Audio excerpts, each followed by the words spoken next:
Number 1. The Spirit of Peg Entwistle.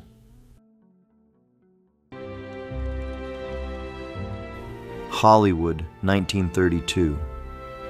Peg Entwistle had crossed an ocean chasing the stage lights. Born in Wales and raised for the theater, she found success on Broadway, even acting beside names who later became legends. But Los Angeles was harder. Roles were few. Bills were heavy. That September, Peg walked into Griffith Park, climbed the work ladder behind the giant letter H, and ended her life at only 24. A hiker later found her purse and note below the sign. Newspapers printed the sad story quickly, and the place that was built to sell hillside homes became tied to one actress who never saw her final chance arrive. The legend began quietly. Hikers near Beechwood Drive told rangers about a lonely woman in 1930s, clothing moving between the brush and eucalyptus trees. Some said she vanished near the trail before they could speak. Others noticed something stranger first, the sudden sweet smell of gardenias, Peg's favorite perfume, drifting through the dry canyon air. Today, the sign no longer says Hollywoodland, but Peg's story still clings to it. People come for photos and city views, then fall silent when fog slides across the ridge.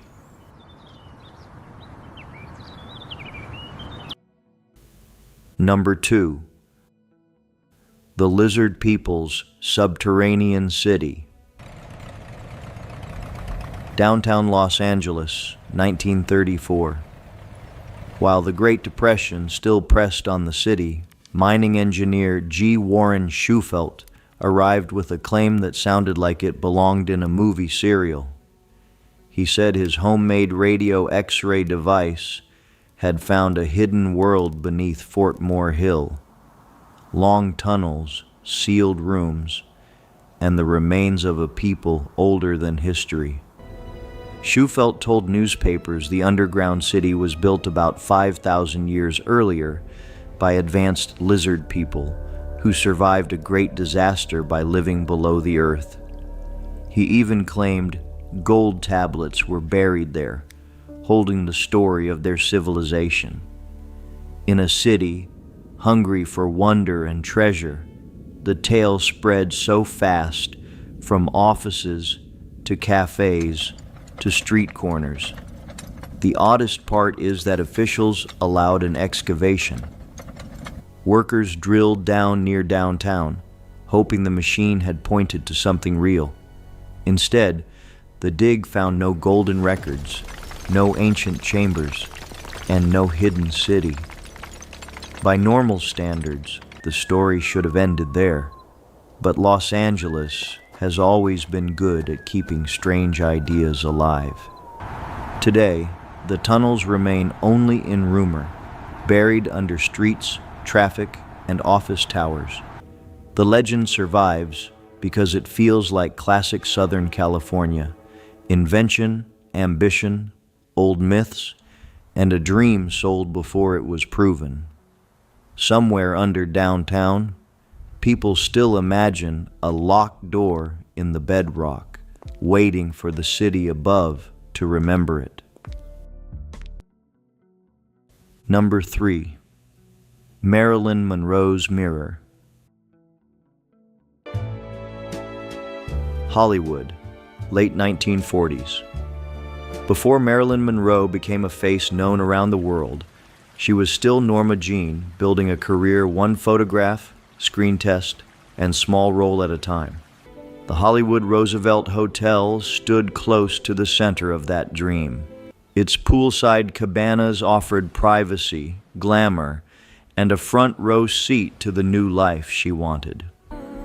Monroe was said to favor Cabana Room 246, where a full-length mirror once reflected the young actress, before premieres, auditions, and long nights under the city lights.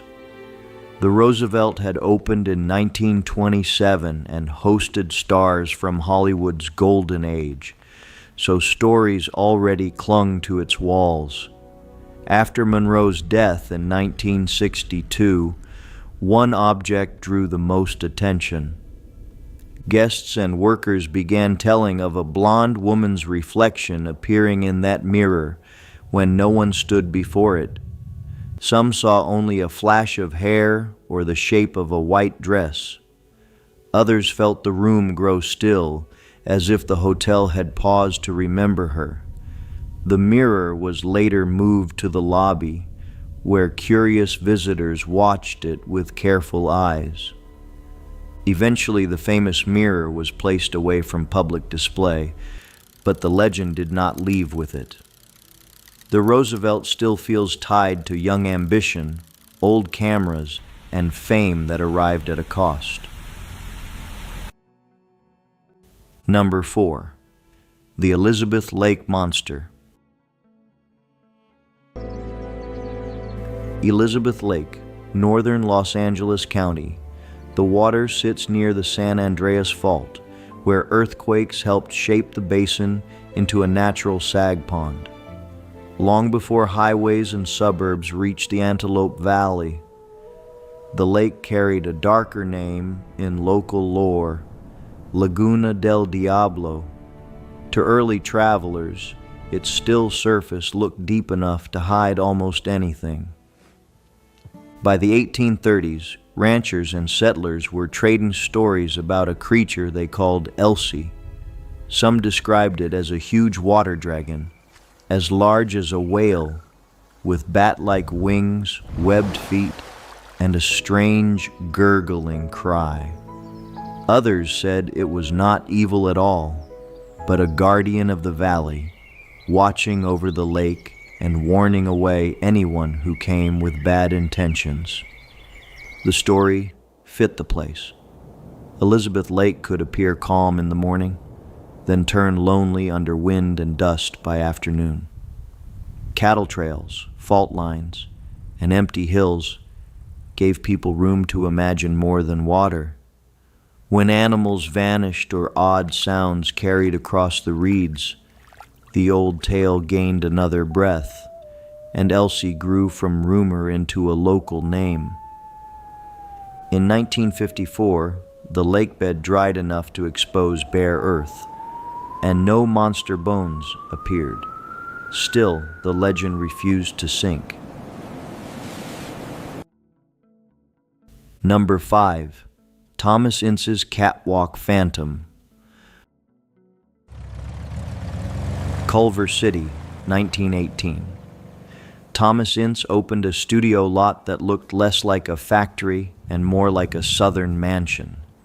He was one of the early builders of Hollywood, producing hundreds of silent films and shaping how movie sets were organized. In November 1924, Ince joined a weekend trip linked to newspaper giant William Randolph Hearst. Soon after, he died at only 44. Official accounts pointed to heart trouble, but Hollywood preferred whispers. A stubborn rumor claimed a jealous accident had happened aboard Hearst's yacht, though proof never settled the story and records did not confirm it. After that, studio workers traded quiet reports. Stage hands high in the catwalks heard steps where no one should have been. Others saw a well-dressed man near upper hallways or close to Ince's old office, silent and serious, as if checking the set before cameras rolled. The figure never threatened anyone. He appeared, then faded into the building.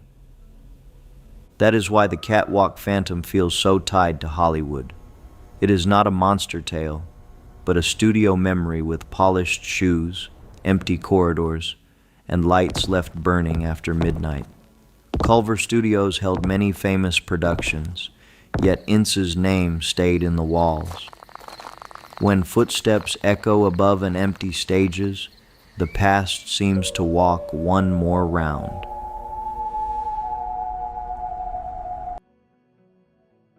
Number 6. The Curse of Donna Petronilla.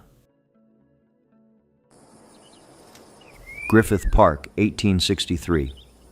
Before trails, observatories, and picnic lawns, the hills were part of Rancho Los Feliz.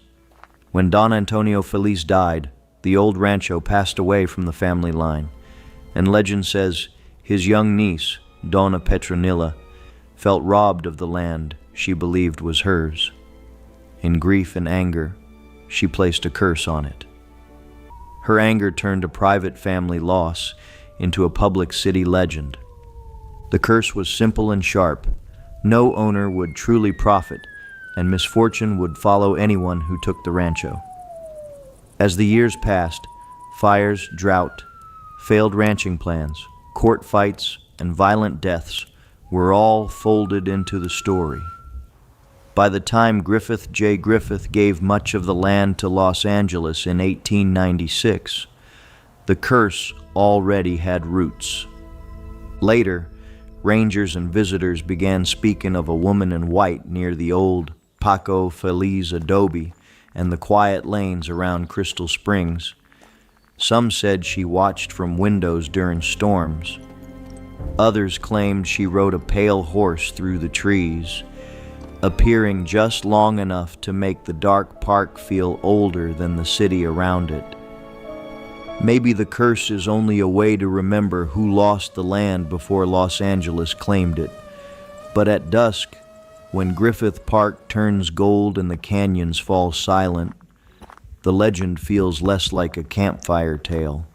It feels like a warning carried through the hills.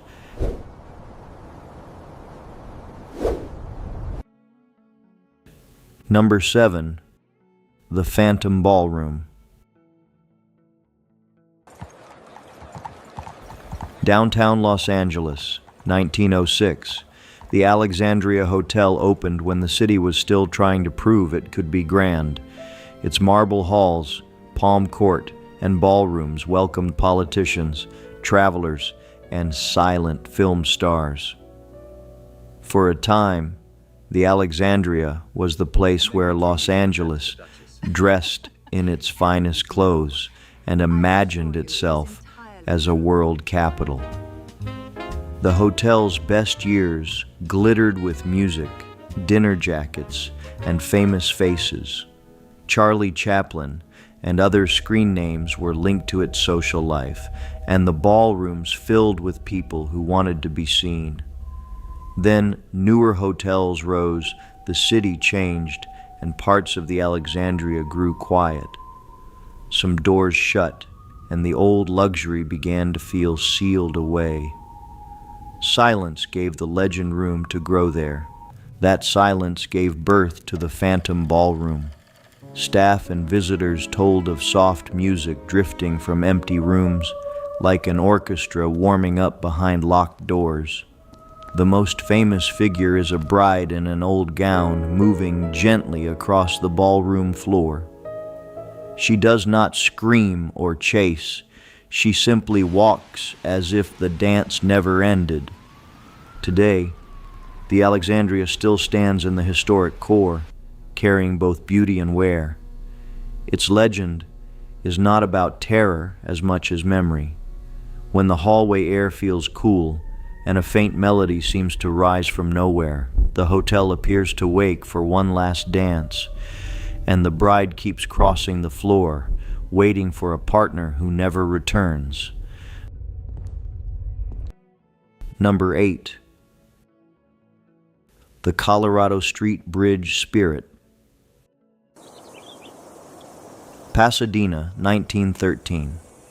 The Colorado Street Bridge opened above the Arroyo Seco with graceful arches, tall lamps, and a curve that made it look almost alive. It soon became one of the city's proud landmarks, carrying travelers west toward Eagle Rock and Los Angeles. In daylight, it was beautiful. At night, the drop below felt endless. That beauty made the bridge's grief feel harder to explain today. During the Great Depression, the bridge gained a darker name. Too many desperate people came to that high span when their lives felt broken.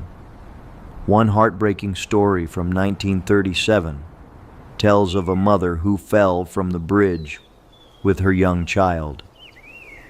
The child survived after landing in trees, but the mother did not. The tale stayed with Pasadena. Over time, people began reporting figures in the fog. Some saw a woman in white walking the sidewalk before disappearing near the rail. Others heard crying below the arches, or watched the lamps seem to dim all at once. The bridge did not need monsters.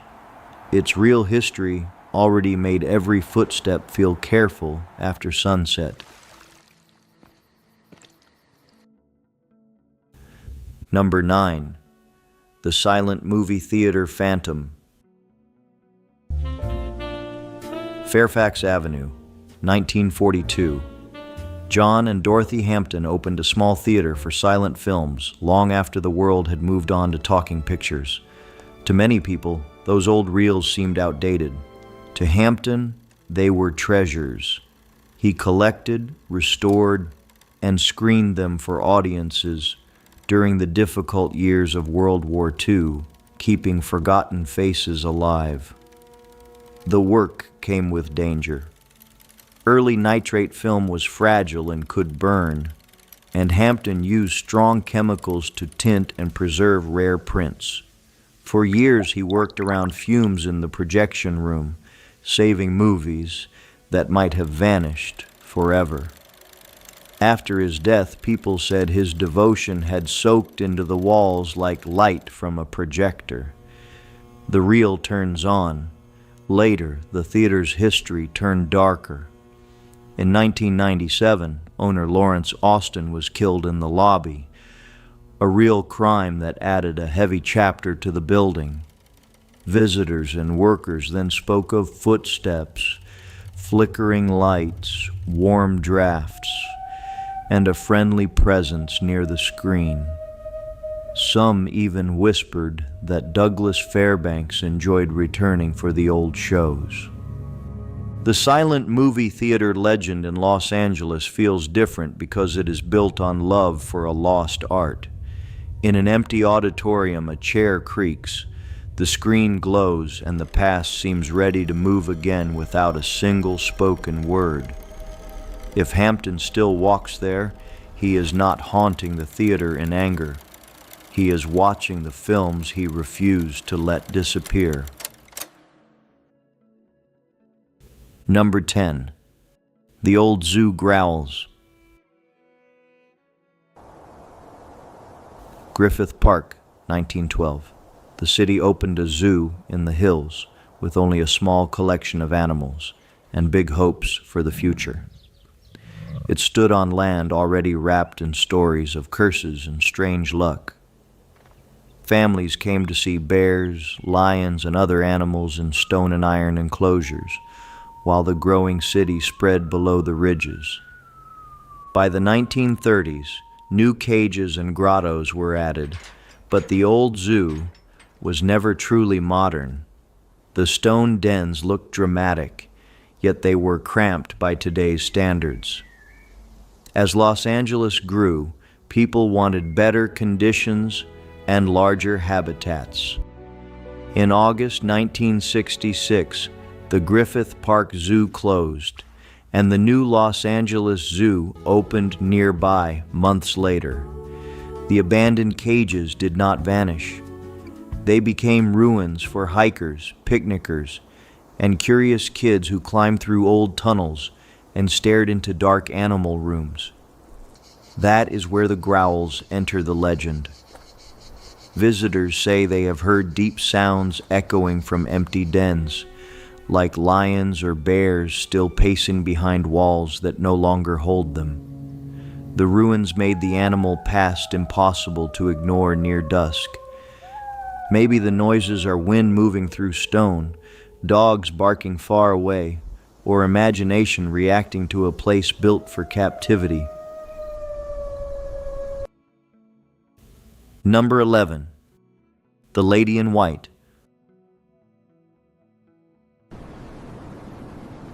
Rancho Palos Verdes, 1926. Point Vicente Lighthouse rose above cliffs where fog could swallow the Pacific in minutes. Its beam warned ships away from the rocky peninsula and helped guide traffic toward Los Angeles Harbor. To people on land, the tower looked lonely, a white guard standing against wind, gulls, and gray water. Below it, waves beat the rocks all night, steady and cold. After World War II, nearby residents complained that the rotating light flashed into homes and drivers' eyes along Palos Verdes Drive. Keepers painted the inland windows to soften the glare. Soon, people began seeing a tall woman in white pacing inside the lantern room. She appeared through the fog like a grieving bride trapped above the sea. The story grew into the lady in white. Some said she waited for a sailor who never came home. Others imagined a heartbroken woman who had lost someone to the cliffs below. But the truth was stranger and calmer. The painted glass turning light and thick coastal mist created a human shape that seemed to move when no one was there. By the 1950s, thicker paint helped end the famous sighting, yet the legend stayed. Point Vicente still feels perfect for a ghost. Cold railings, crashing surf, and a light sweeping the dark. Even when history explains the woman away, visitors still look up at the tower and wonder why an illusion could feel so much like sorrow.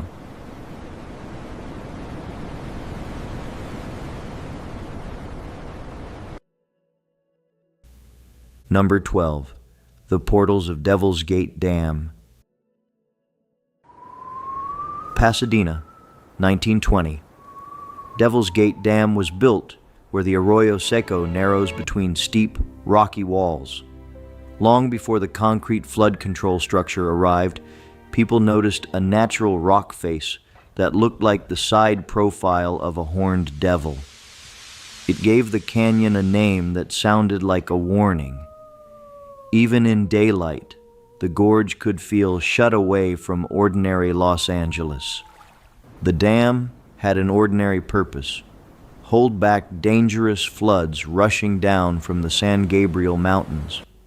But in the 1930s and 1940s, the Arroyo also sat near the strange birth of American rocket science. Young experimenters who later helped shape Jet Propulsion Laboratory tested engines in the dry hills, filling the area with fire, smoke, and noise. One of them, Jack Parsons, became famous not only for rockets, but for his interest in occult ideas. That detail changed the way people talked about Devil's Gate. Stories grew of secret rituals, hidden doors, and portals opening in the rocks. The canyon's harsh shape made every rumor easier to believe after dark.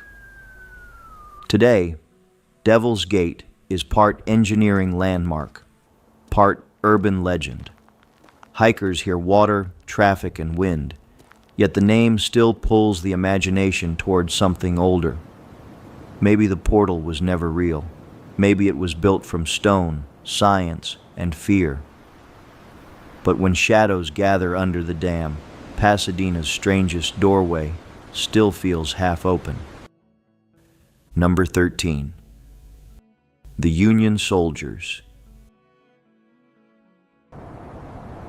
Wilmington, 1862. During the Civil War, Southern California was far from the big battlefields, but it was not unimportant. The Union Army built drum barracks near the harbor to protect Los Angeles, watch the Southwest, and supply troops heading east. At its height, the post covered many acres and held barracks, offices, stables, and stores. Soldiers drilled under the California sun, marched across wooden floors, and waited for orders that might send them toward Arizona or New Mexico. Most people forget that the Civil War reached this far west, yet drum barracks helped keep the region in Union hands. Today, the junior officers' quarters survives as a museum. Its quiet rooms still look ready for inspection, with beds, trunks, and uniforms holding the past close. That survival gives the ghost stories their power. Visitors and staff have reported the sound of heavy boots in empty rooms, the smell of pipe tobacco, and figures in wool uniforms standing briefly near doorways. The spirits are usually described as calm, almost dutiful, like men still assigned to guard a post that history moved past. The Union soldiers of Drum Barracks do not feel like a warning as much as a memory. The building creaks, the floors answer each step, and old photographs stare from the walls. In a city known for movies and freeways, this quiet museum reminds Los Angeles that war once left its footprints here too.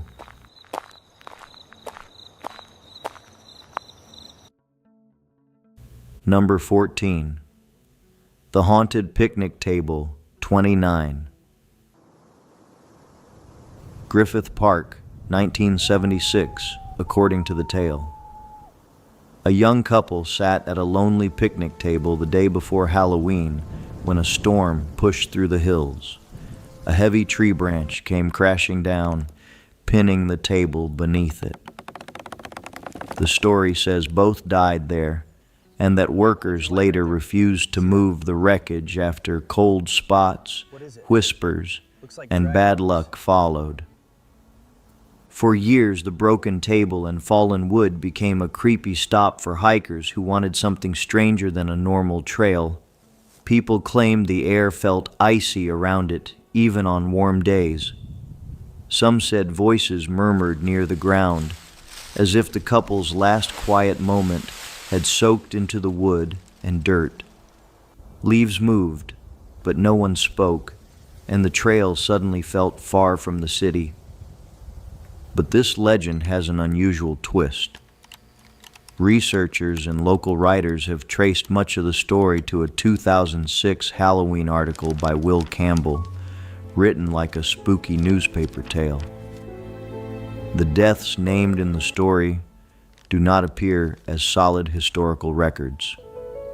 In other words, Picnic Table 29 may be a modern campfire story that escaped into the real park. That does not make it useless. It shows how folklore is born in plain sight. A fallen tree, an old table, and the dark corners of Griffith Park were enough to create a legend people still visit. Even when the history cracks, the feeling remains. That broken picnic spot still makes hikers lower their voices once night falls. Number 15. Gilmore Brown. Pasadena, 1917. Gilmore Brown arrived with actors, ambition, and the belief that a community could build a great theater of its own. What began in borrowed spaces grew into the Pasadena Playhouse, a Spanish colonial revival landmark that opened in 1925 on South El Molino Avenue. Local citizens helped fund it, brick by brick and seat by seat. Brown's dream became one of the most important theaters in America. The Playhouse trained actors, staged new works, and earned the title State Theater of California in 1937. For decades, its halls carried rehearsals, opening night nerves, applause, and the smell of dust and paint that every working theater seems to keep. Students came hoping to become stars, and many learned their first lessons there. After Brown died in 1960, people began saying he had not really left.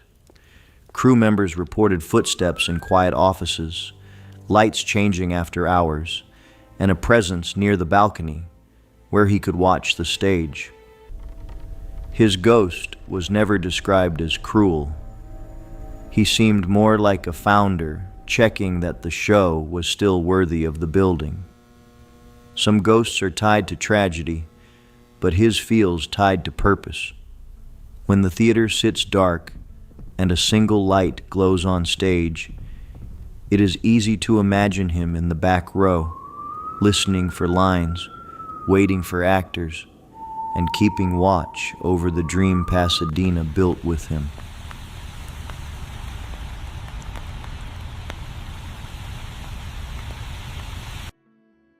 Number 16. The Sunken City Whispers. San Pedro, 1929. Point Fairman was a quiet cliffside neighborhood with bungalows, sidewalks, and red car tracks looking over the Pacific. Then the ground began to move. Cracks opened in streets, porches tilted, and the bluff slid toward the sea a little more each day, slow enough to watch, but too strong to stop. People measured damage in inches, then feet. Families were forced out while the land kept breaking apart. By the time the slide settled, sections of road, foundations, pipes, and homes had dropped down the cliff. Most buildings were removed, but the broken concrete stayed.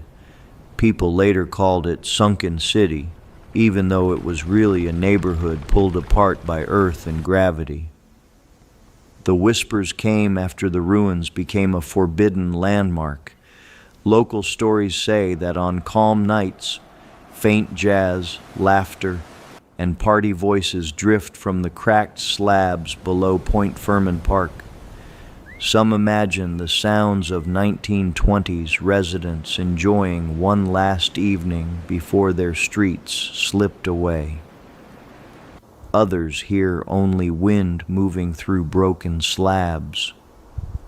Sunken City feels haunted because the disaster left a map you can still read.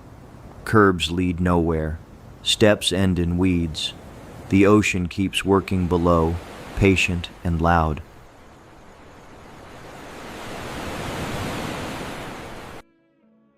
Number 17. The Witch's House. Beverly Hills, 1920s. Before the Spadina House became a neighborhood landmark, it began as a piece of movie magic. Hollywood art director Harry Oliver designed the crooked storybook cottage for a Culver City film studio, where its sagging roof, tiny windows, and odd angles looked perfect for a fairy tale. It was built to charm the camera, not to look like an ordinary home there. The little building was moved to Beverly Hills and turned into a private home. Its new address placed it among elegant streets and polished lawns, which made it look even stranger. Children gave it the name that stuck, the Witch's House. It seemed like a candy-making witch might open the door and invite brave trick-or-treaters inside. There is no old record of a real witch living there, and that is part of the charm. This legend is playful, born from architecture instead of tragedy. On Halloween, crowds gathered outside, staring at the warped roofline and shadowy garden. The house did not need a ghost. Its walls already looked as if they had stepped out of a bedtime story. Today, the Spadina House is loved because it proves Los Angeles can turn a film set dream into a real place. The legend survives in smiles, postcards, and nervous children on October nights.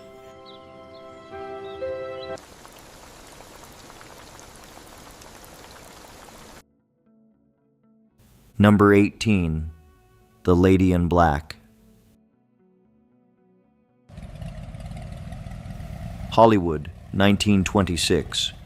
Rudolph Valentino's death shocked America. He was only 31, a silent film idol whose face had filled theaters with romance and mystery. When he was buried at what is now Hollywood Forever Cemetery, crowds came in grief, and newspapers turned his passing into one of Hollywood's first great public mourning stories. Soon a woman dressed completely in black began visiting his crypt with a red rose. She wore a veil, moved quietly, and left before people could know her. Some believed she was a secret love. Others thought she was a heartbroken fan. Later accounts say the first visits were likely encouraged as publicity, but the image was too powerful to fade. Year after year, women in black appeared at Valentino's memorial, and the ritual became larger than one person. Visitors began speaking of a spectral lady in dark veils near the cathedral mausoleum, weeping softly or standing beside the crypt. In a cemetery filled with stars, she became a symbol of the fans who never wanted the silent era to end. The lady in black is not frightening because she attacks.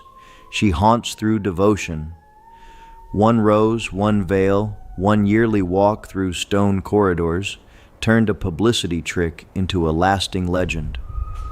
When the mausoleum grows quiet, it is easy to imagine her still there, grieving not only Valentino, but the vanished Hollywood that made him immortal. Still, so softly, behind cold stone. Number 19. The Cobb Estate Haunted Forest. Altadena, 1918. Lumber magnate Charles Cobb built a grand estate near the foot of the San Gabriel Mountains, with terraces, gardens, and views toward Pasadena. The house stood at the mouth of trails, leading into deep oak shade and toward Echo Mountain, a place already rich with old resort ruins and mountain stories. Its beauty made the later emptiness feel even stranger. After Cobb died in 1939, the property passed through different hands. The Marx brothers later owned it as an investment, and the mansion was eventually torn down. What remained was not a house, but land, steps, stone traces, dark trees, and a wide gate opening into the foothills. By the 1970s, conservation efforts helped save it as open space. That is when the haunted forest name settled in. Hikers told of floating lights between the oaks, sudden whispers near the trail, and a heavy quiet that seemed to follow them after sunset. Some stories reached toward ghosts, others toward UFOs or strange energy from the mountains. The facts are simple, but the setting makes them feel unfinished. A mansion vanished, but the paths stayed. Wind moves through the trees where rooms once stood, and Echo Mountain waits above like a second memory. At night, the gate feels less like an entrance to a park and more like a doorway into all the things Altadena never fully explained. Number 20. The King of Calabasas. Calabasas, 1844. The Leonis adobe began as a small adobe building long before the valley filled with freeways and shopping centers. By the late 1800s, it became the home of Miguel Leonis, a powerful Basque rancher whose size, temper, and control of land earned him the nickname the King of Calabasas. His name carried weight, and people stepped aside when he approached. Leonis ruled his ranch world with vaqueros, court fights, and a reputation that made neighbors speak carefully. After his death in 1889, the adobe passed through long legal battles involving his wife, Espiritu Chigulla, and the estate he left behind. The house survived neglect, change, and even threats of demolition before preservationists saved it. The ghost stories match the man. Staff and visitors have reported heavy footsteps on the porch, as if a large rancher still inspects the property. Others describe the scent of lavender, tied to a spiritu, drifting through rooms where no flowers are present. One famous tale says, invisible hands once pulled a woman back from a dangerous fall on the upper veranda. Today, the Leone's adobe is a living museum. The porch creaks, old wood darkens, and the rooms feel watched by the people who fought to keep their home. If Miguel Leone still walks there, he won't seem ready to leave.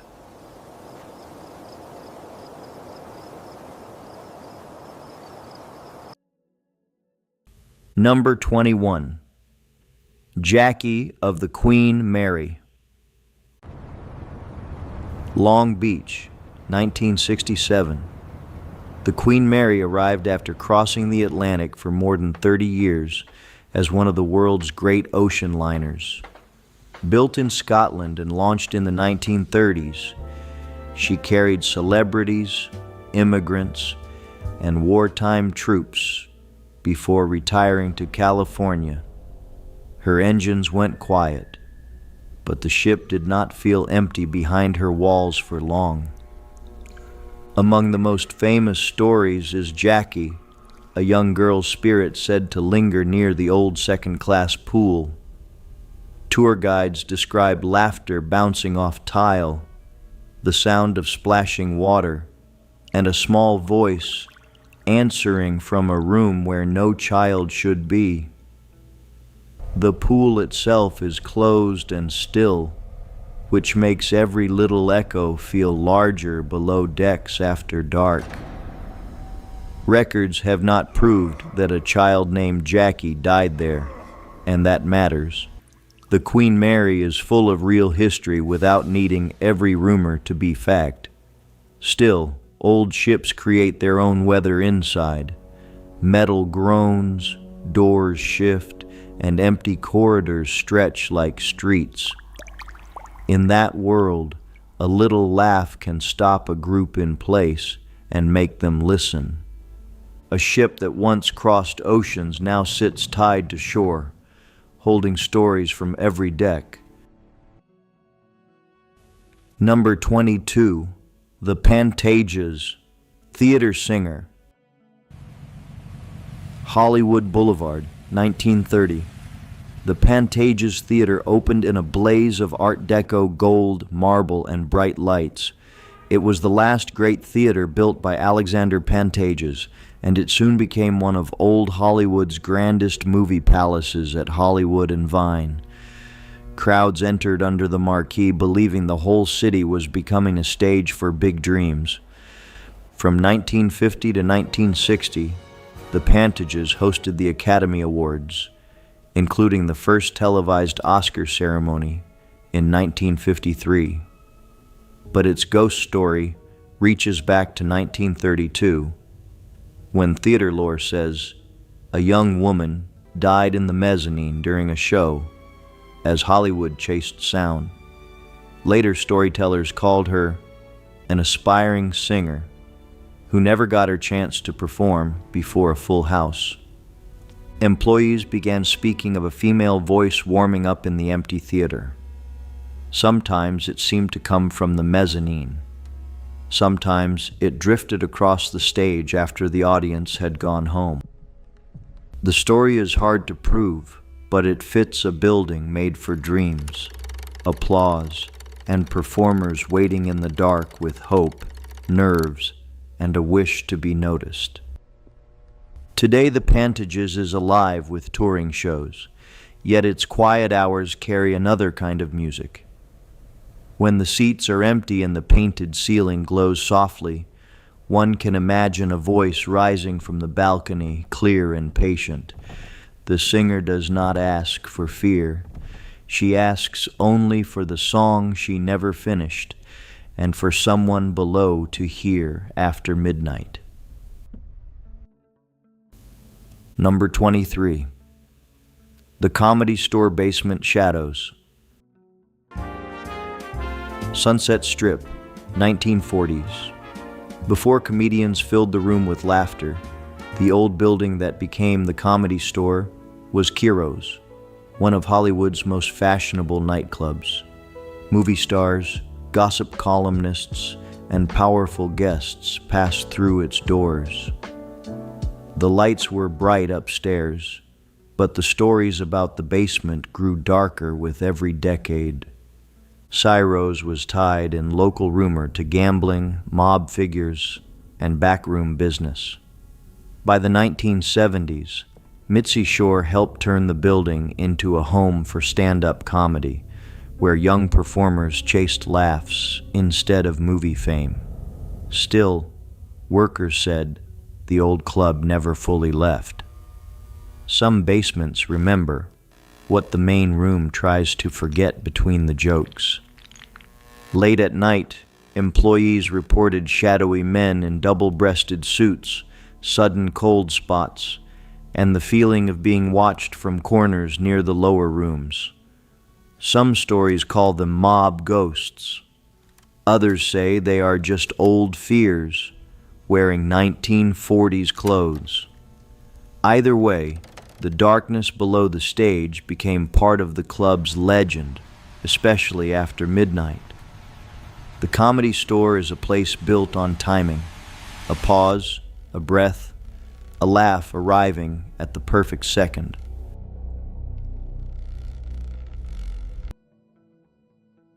Number 24. Montgomery Clift's Rehearsal. Hollywood, 1953. Montgomery Clift stayed at the Hollywood Roosevelt while filming From Here to Eternity. He was already known as a serious, intense actor, the kind who practiced lines until they sounded painfully real.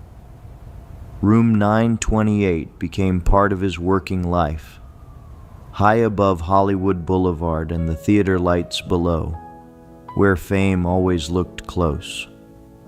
The Roosevelt had opened in 1927 and already carried old Hollywood glamour in its walls. During Clift's stay, legend says he paced the 9th floor, rehearsing scenes and practicing the bugle or trumpet sounds connected to his role. The film became a classic, and Clift earned praise for a performance that helped shape his career and the movie's legend.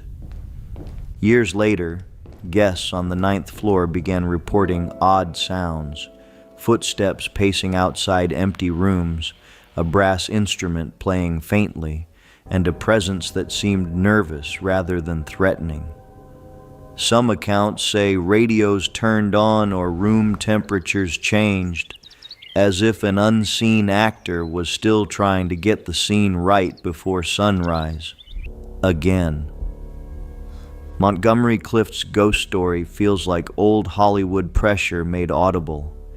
It is not about a monster, but about repetition, memory, and a performer trapped in preparation. In the Roosevelt's quiet hallway, the sound of one distant note can make the past feel close, as if Clift is still rehearsing for tomorrow's call time, alone in the hall, under dim lights. Number 25. The Lopez Adobe Rocking Chair. San Fernando, 1882. The Lopez Adobe rose near the old mission at a time when the valley was still open land, ranch roads, and mustard fields. Built by Valentin Lopez for the prominent Lopez family, the two-story adobe mixed California tradition with Victorian detail. Its thick walls kept the heat out and the family's history safely in. Geronimo and Catalina Lopez had helped shape early San Fernando life. Their family operated the area's first post office, ran a store, and supported one of the first English-language schools in the valley. The adobe later survived change, earthquakes, and demolition threats. becoming one of the oldest residential landmarks in the San Fernando Valley, a survivor from the oldest town. Because the family stayed connected to the house for generations, visitors began to speak of gentle activity on quiet tours. A rocking chair might move in a still room. A cool breeze might pass through sealed windows. Some felt the home was not haunted by fear, but watched over by people who had built a life there and did not want their rooms forgotten. The Lopez Adobe rocking chair legend is quiet, which suits the place. No loud scream is needed in a house with so much memory. The porch, the railings, and the old rooms already tell the story. When a chair rocks by itself, it feels like San Fernando's past has simply sat down again, waiting for someone to listen in the soft afternoon light.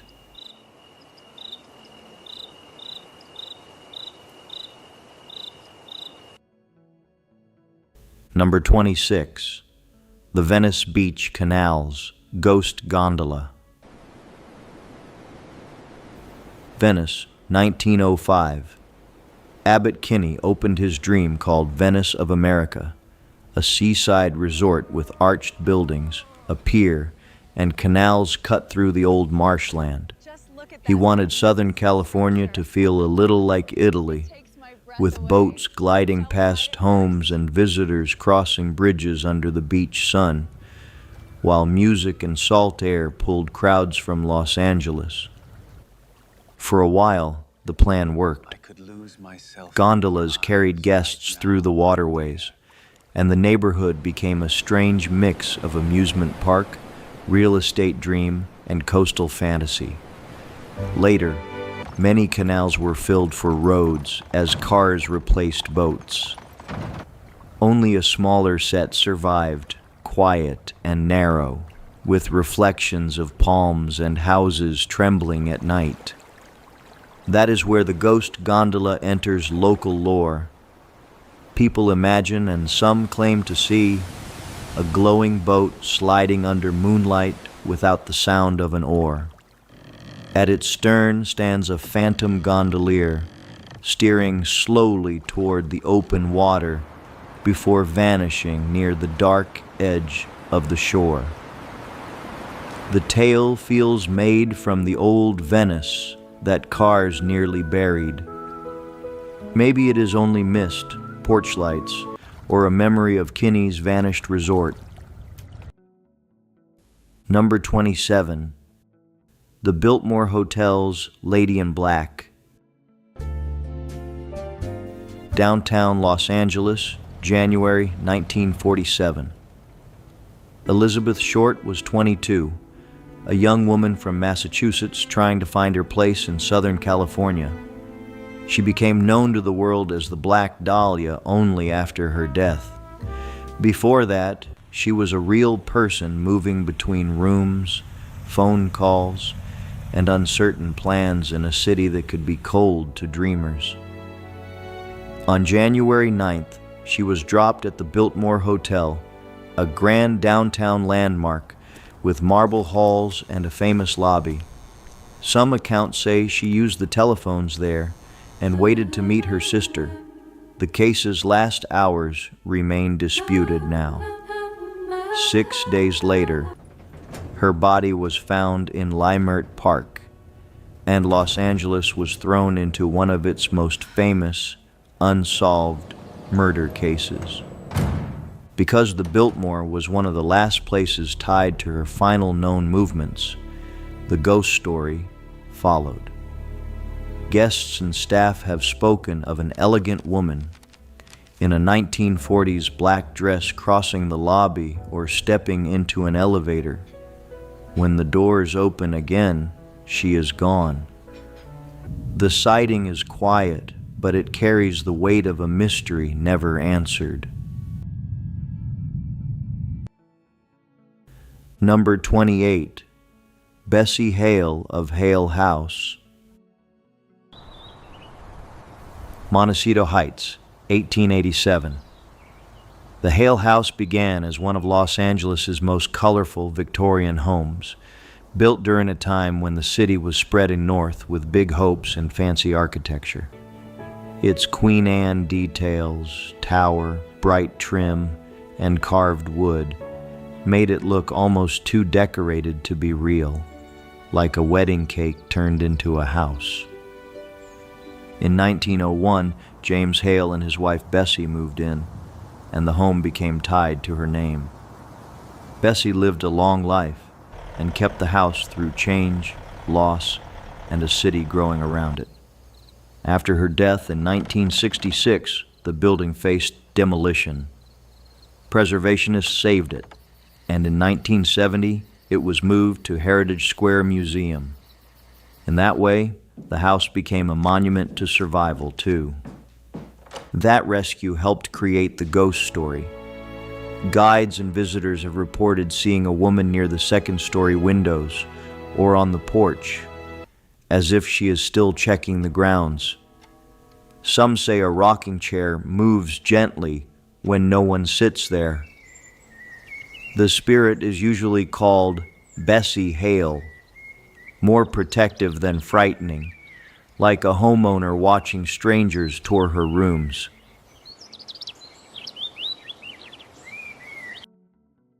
Number 29, the ghostly governor of Pico House. Downtown Los Angeles, 1870. Pico House opened beside the old plaza as the finest hotel the young city had ever seen. Pio Pico, the last Mexican governor of Alta California, built it to show that Los Angeles was ready for wealth, travelers, and a grand future. Around the plaza, the old hotel still gathers every era around it. Its 3 stories rose over a town of only a few thousand people. Inside were large rooms, tall windows, an interior court, and the kind of elegance that made guests feel the city was changing. For a brief time, Pico House was the center of local society, but railroads, business growth, and new hotels pulled attention south. By the late 1800s, its glory began to fade, and Pico himself lost much of his fortune. The ghostly governor is said to appear as a dignified man moving through the upper corridors, calm and well-dressed. Some visitors report footsteps, whispers, or a feeling of being watched near the old rooms. The story fits the building because Pico House was not just a hotel. It was one man's dream of what Los Angeles could become. Today, the building stands within El Pueblo, surrounded by layers of memory. Mexican California, early American Los Angeles, celebration, loss, and change. If Pio Pico still walks there, he may be looking over the city he tried to impress. In the quiet halls, the governor's footsteps feel like history returning to inspect its own grand entrance. Number 30. Turnbull Canyon's Gravity Hill. Whittier, on the edge of Turnbull Canyon, the road climbs and twists through the Puente Hills, where brush, oak trees, and sudden drops make the city feel far away.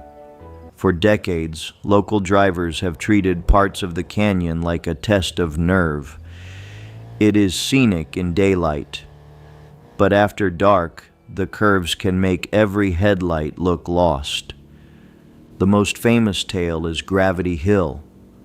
The legend says that if a driver stops at the right stretch, places the car in neutral, and waits, the vehicle seems to roll uphill by itself. Some versions add whispers in the wind or unseen hands pushing from behind. Teenagers came to try it, laughing at first, then going quiet when the car began to move. Science gives a calmer answer.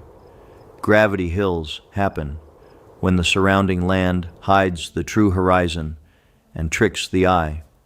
A road that is really sloping down can look like it rises, so a rolling car seems to defeat nature. If you enjoy this video, please click the like button. And don't forget to subscribe to the channel. See you in the next one.